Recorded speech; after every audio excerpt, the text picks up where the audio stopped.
নতুন বাংলাদেশ। তারুণ্যের জোয়ারে নতুন সূর্য উঠেছিল লাল সবুজের দেশে।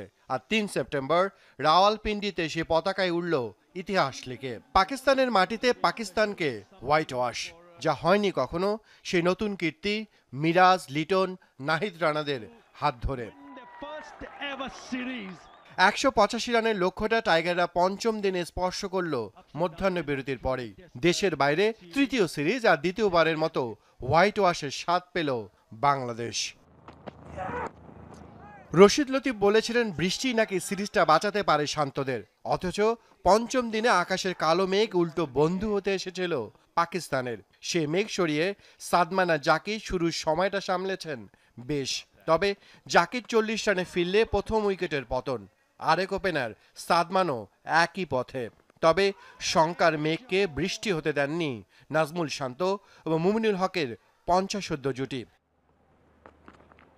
শান্ত যখন ৩৮ রানে ফিরলেন, জয় তখন হাতের নাগালে। উড়িয়ে মারতে গিয়ে মুমিনুল ফিরলেও বাকি পথটা সহজেই পাড়ি দেন দুই অভিজ্ঞ কান্ডারি মুশফিক আর সাকিব। ১০ উইকেটের প্রথম টেস্ট জয়ের পর দ্বিতীয়টাও টাইগাররা জিতল ৬ উইকেটে। সাথে বাংলাদেশ হয়ে গেল দ্বিতীয় দল ইংল্যান্ডের পর যারা ঘরের মাঠে হোয়াইট ওয়াশের লজ্জা দিল পাকিস্তানকে।